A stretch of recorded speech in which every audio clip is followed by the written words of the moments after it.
Thank you for joining Innovation. I'm your host, Aiden McKinster. I'm a third-year soy student at RIT. Today I'm joined by a longtime friend and role model of mine, Brad Muise. He is a patent and prototype engineer running his own small business in upstate New York, working with innovators and inventors across the country. Thank you for joining us, Brad. Thank you. So let's jump right into it. So tell us a bit about yourself. Yeah, so I'm in my late 50s, and I've known Aiden for a few years.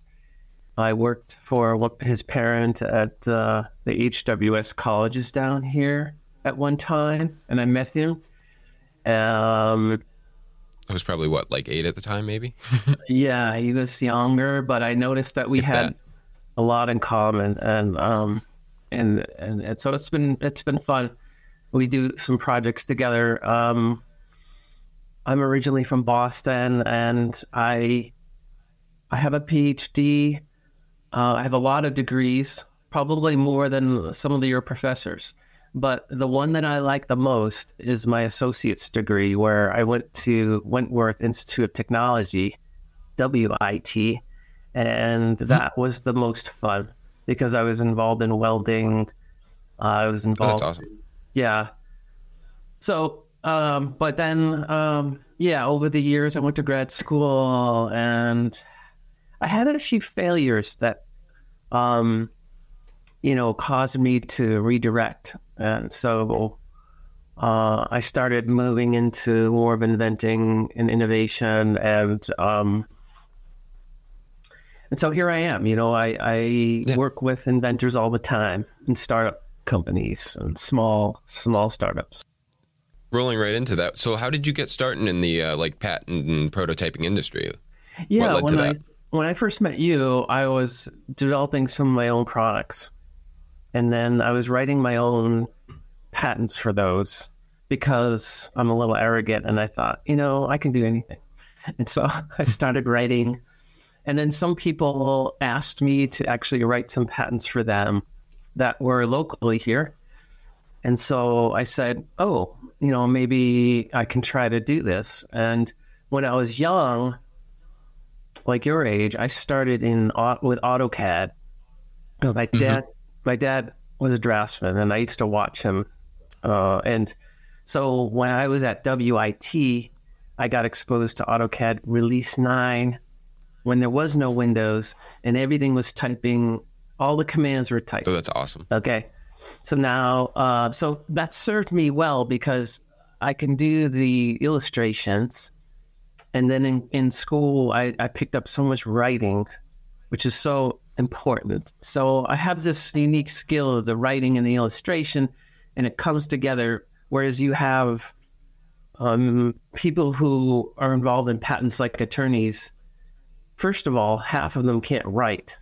So of those 50% who can write, none of them can illustrate. Okay, usually.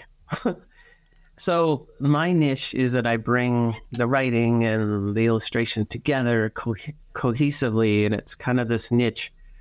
Also, what I do is, because attorneys tend to have a racket on the market, they overcharge people. That's right. Attorneys, no, fully that's believable. No surprise, right? Yeah, no surprise there. That's no surprise.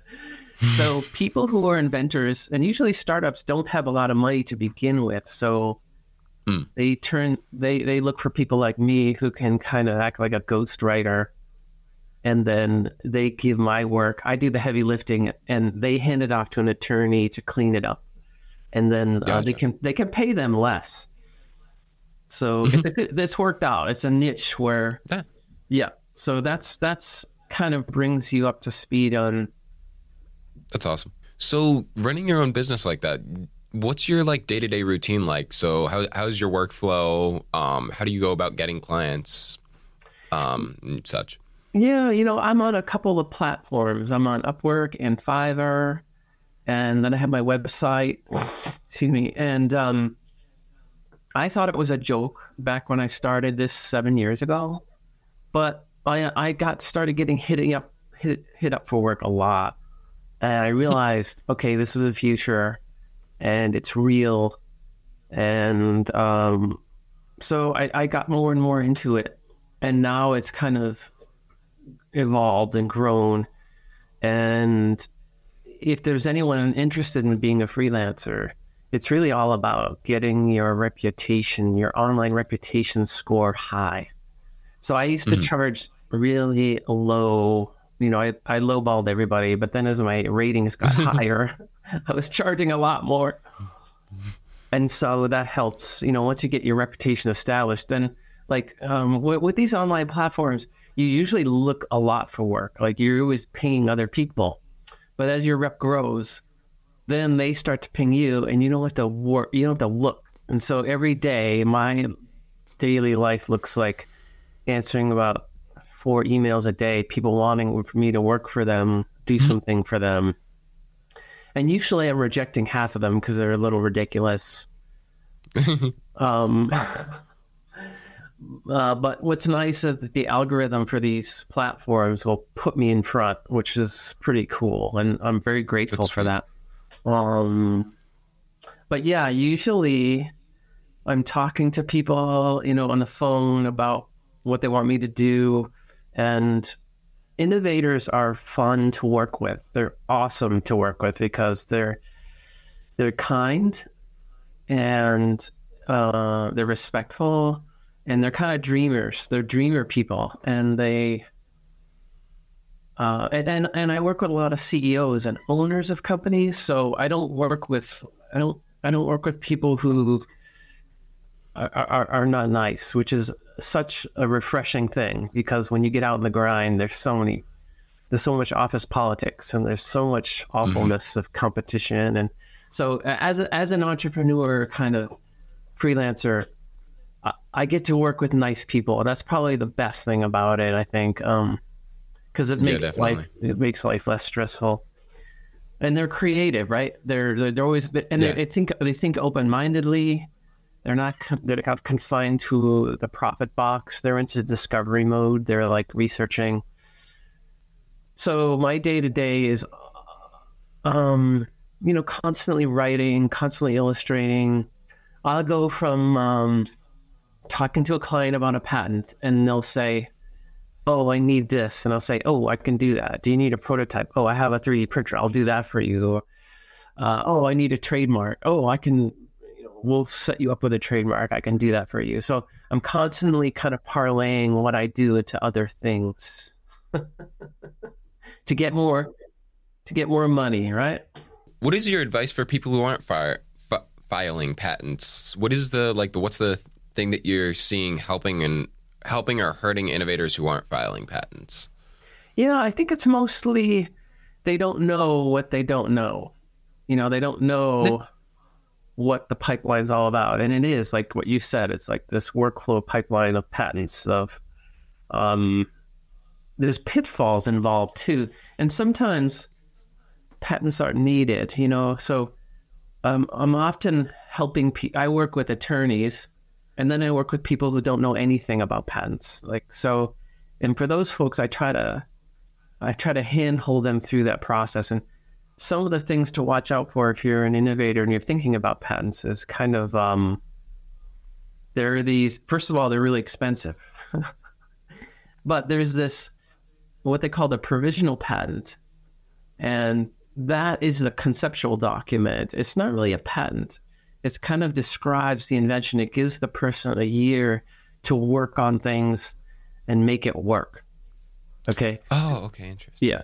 And then they apply for the real utility patent that follows. So if they get approved, it adopts the start date of that provisional patent. So that gives that's neat. Yeah, that's the patent pending status that people put on tools or that you see. Gotcha.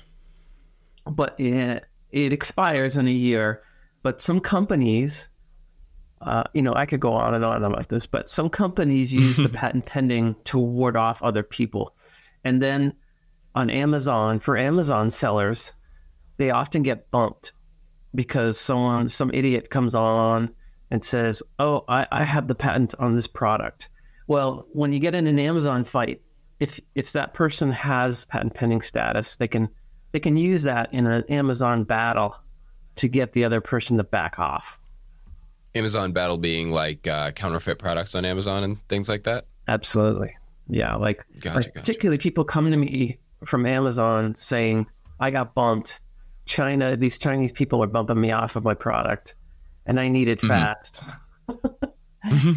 So there you go. There's some concrete examples of patents like at work, in these weird situations. Doing the job. So what's your advice for people who want to start in the patent industry? We kind of touched on this already a little bit with like how you gain your customers, but yeah. Yeah, I don't misrepresent myself because I'm not an attorney or a patent agent. I'm more of a ghostwriter, illustrator for people who represent themselves to the patent office. It's called a pro se inventor. Okay. So It's like going to court and representing yourself to the judge. It's kind of like, can you do it? Yes. Would it help to have an attorney? Probably. But if you know enough, you can get in there. But there's a couple of ways to go with patents if you're interested, and certainly get your writing skills up there and use RIT as an opportunity to make all those mistakes in the writing. Because, writing is so hard, a skill that's hard to build. So anyhow, there's the patent attorney, but there's also the patent agent position.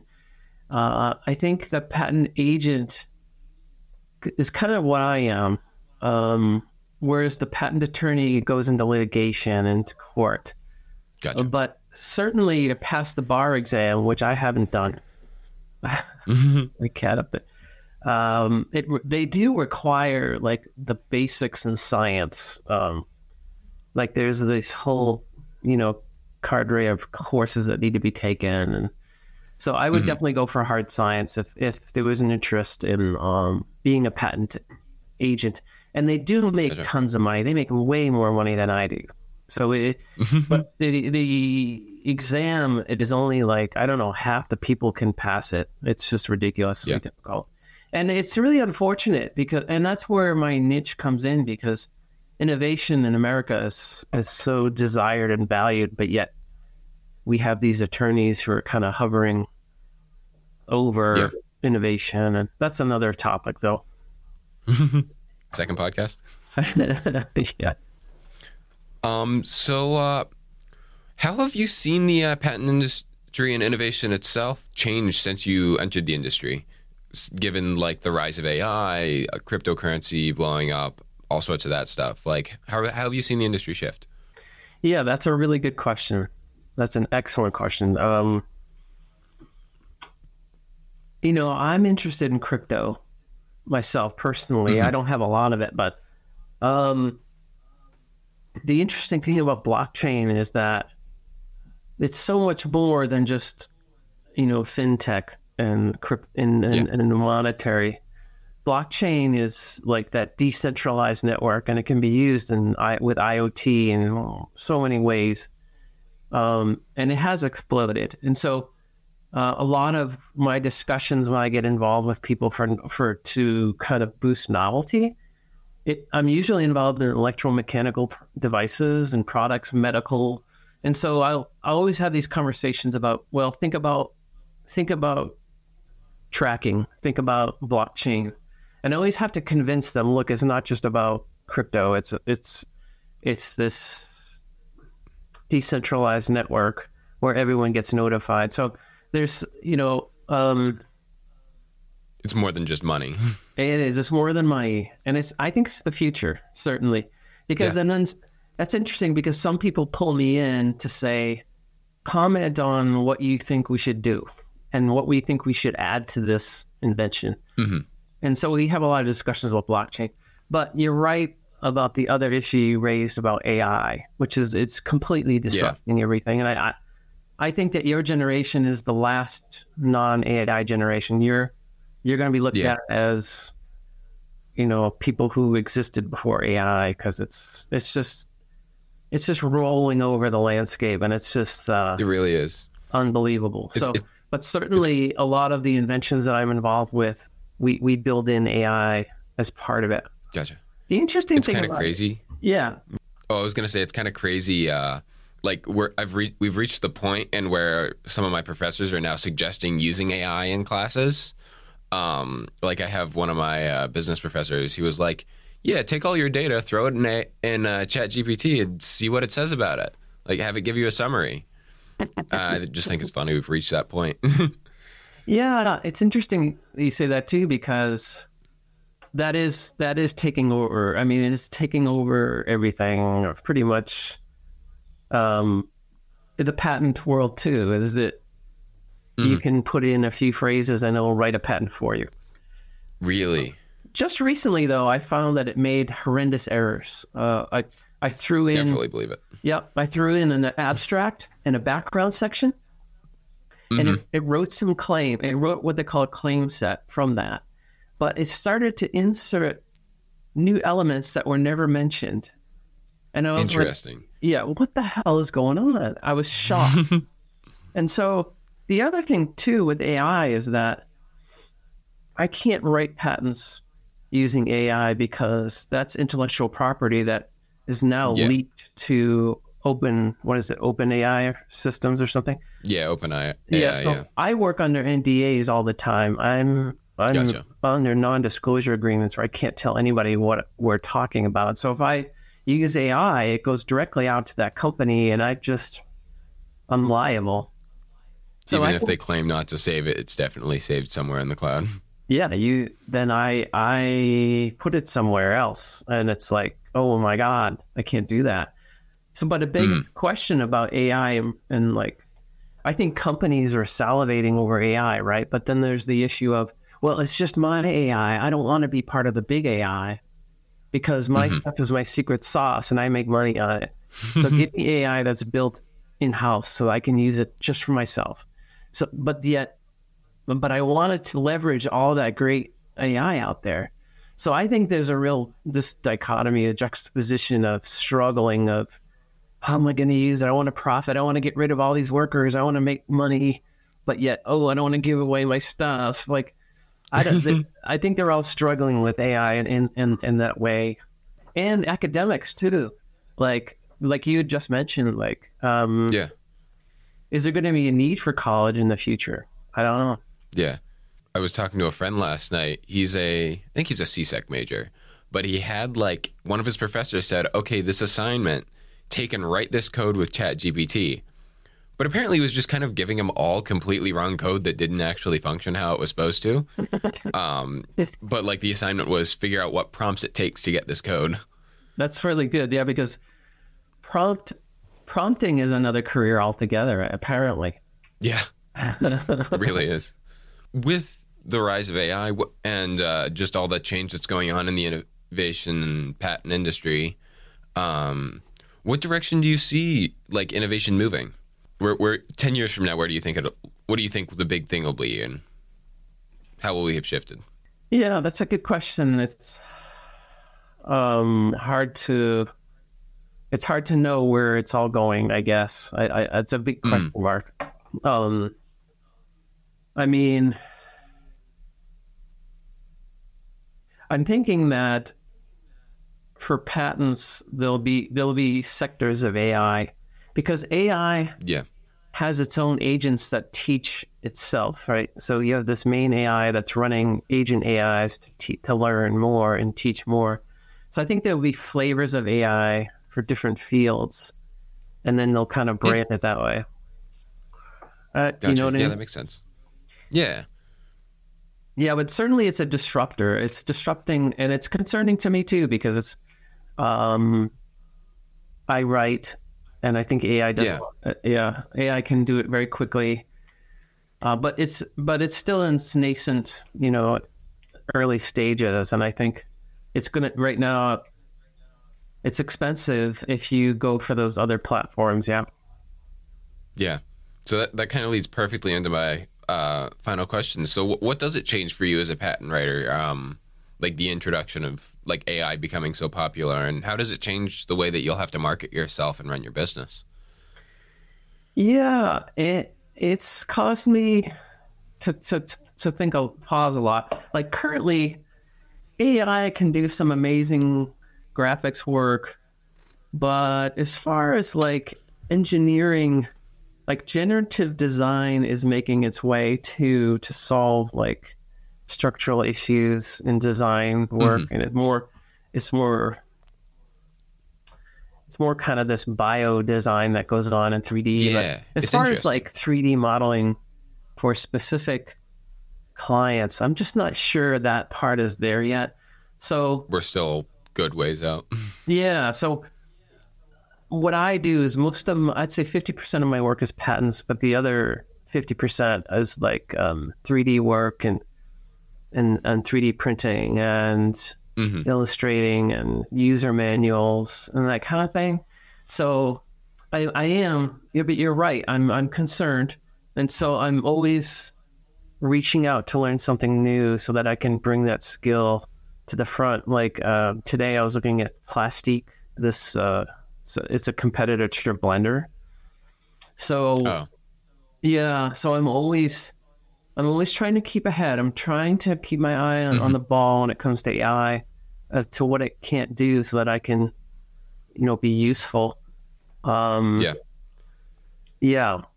So learning new software is like the hardest thing, but yet, like I just recently learned Adobe InDesign, which is a beast, and it's like, oh my God. So that's the thing. Even when you get older, the more we can be open to learning something new, which is so difficult. The older you get, you think you're great when you're older, right? But no, you want to keep learning new software. Yeah. That's my solution. There's this movie that was Glenn Levy, something like that. But he has this conversation with a salesman, and he's really hard on them. Interesting. And he looks at the board and it's ABC. Always be closing, and he's screaming at them, ABC, and for me, it's ABL, always be learning. So that I'm ready for whatever I can do, Yeah. Don't let AI catch you. Yes, I'm trying to get around AI for sure. It's like that scene in Indiana Jones with the boulder behind you, but it's just AI. Yeah. I mean, it's definitely taking over white collar jobs now, and I think people are scared, and rightly so. Well, we're about out of time, so thank you so much for joining us. Thank you, and take care now. Thank you. Yeah. We would like to thank RIT School of Individualized Studies, my professor Jennifer Sertle, and the Rockbox Studio for having us in today. Thank you, and keep innovating.